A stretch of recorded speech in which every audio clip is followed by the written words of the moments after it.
to ask the question that you asked me. How do you feel about about owning your own authority?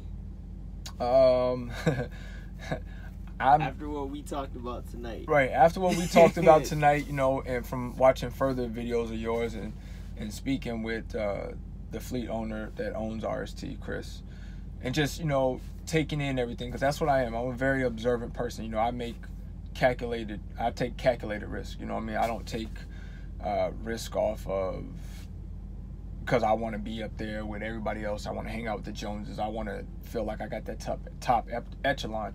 I take calculated risk. It has to make sense to me in order for me to do it. Okay, business sense too.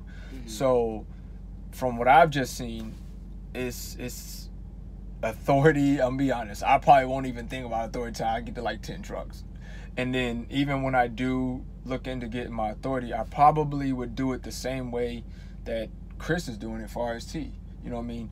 Like you were saying in the video of mine, to have that backing of that mega carrier that if my truck breaks down, they gonna fix it. Okay, they're gonna take it out in the settlement. They're gonna fix it. I have that safety net, and there's nothing wrong, and don't feel bad about having a safety net, because some people out here will try to make you feel like, oh, the mega carrier, get off their tits, stop having a safety net. A safety net in business is a smart business move. Okay, a lot of successful businesses have that safety net. That's why so many smaller companies utilize bigger companies as their safety net. For instance, look at some like what's that insurance company that has Allstate as their safety net? Man, I can't think of it off the top of it, and I'm trying to use this as the analogy. I forgot, but I know exactly what you're talking about. Right, but but what I'm trying to say is it's no different than a small company that is backed by a big company.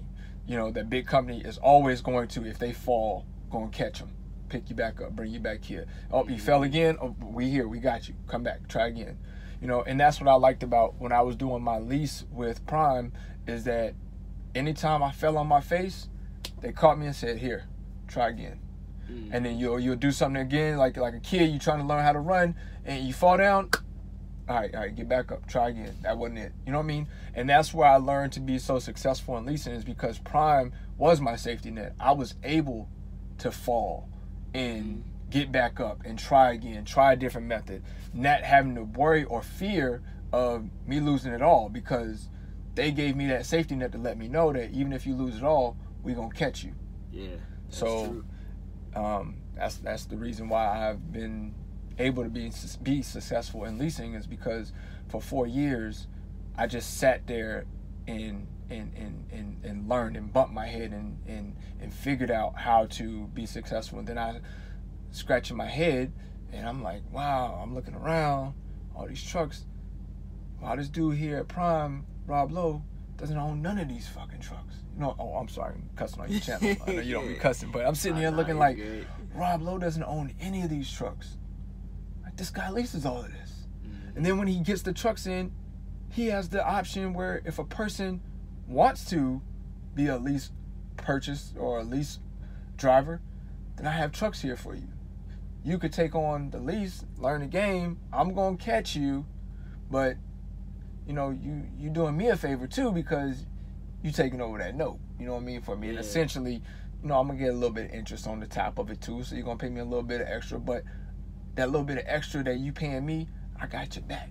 If you fall, I'm going to pick you back up. You know what I mean? So I just thought that was dope, that, and after the warranties is up, this guy just cycles the trucks. It's time to go. He'll either, already, he's a billionaire, so he already pretty much buys the trucks out. And then what he's going to do is he's going to just resell them back out as wholesale to the people that do an auction right there on his terminal. Yeah, and sell them for $35,000-$40,000. I was looking at some Freightliners that Prime had with APUs. Right. They had some really good equipment. Right, and they're going to put like $10,000 to $15,000 extra work in it before they go to sell it at the auction. So when you get a Prime used truck, you got a truck that he's put a little bit of extra work in too, to make sure that it works for you. Yep. That's very true. Yeah, like, I completely understand where you're coming from, because it was like when I stepped out with my own authority, that safety net disappeared. Yeah, it disappeared. Especially in February. February, I would say, is probably my worst month in trucking ever. Right. Because my drivers wouldn't drive, my pay kept getting messed up, and it was looking pretty rough. Right. Then I tried stepping out of the truck, and that backfired. So it was like I had to basically make a quick change, otherwise I would have went under. My safety net, once I go under, that's it. Yeah, your safety net is you. Yeah. And then once your capitals or your funding is ate up, yeah, that's a wrap. Yeah. Like, you know what I mean? One more breakdown and we're out of business. Yeah. You know what I mean? I So went through 3 of them in January. Right. My white truck went down 3 times for the radiator, the fan clutch brake, and then some weird leaks and all this other stuff that started happening. Right. That was like $4,000. Wow. I spent. Wow. And that right there, that was a hard hit to take. On top of, it's got payments, it's got fuel, it's got insurance, it's got all this other stuff. On top of, I had drivers. Right. And both of them. So my drivers still got to get paid, even on top of breakdowns. Right. So it's crazy. Right. It's a dog world, man. So, you know what I mean? Yeah. That's what it is. That's what I've learned. So it's like, I mean, it's a lot of pros and cons to everything. Right. Right. It's this is what business is about, you know. You're gonna go through the good and the bads. It's how you endure them. You know what I mean? If you're a strong-minded person, then business is going to be rough. It's not going to be nice. But if you're a strong person, then you will survive. If you're weak, it's going to show you how weak you are, and it's going to show you quick how weak you are. You know what I mean? So let's close out this video. Last question. If you could start over, basically, and do all this over again as a fleet owner, what would you do? Man, that was a good question. Okay, so if I could start this all over again and be a fleet owner, what would I do?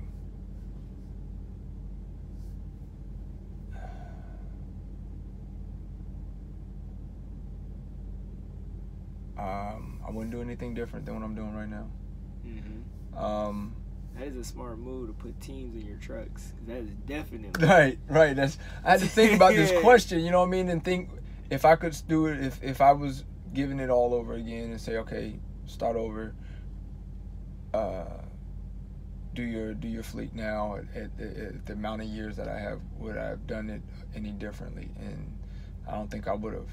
I think that I came in with the right mind frame of 5 years of research and figuring out that the way to build your fleet is utilizing teams.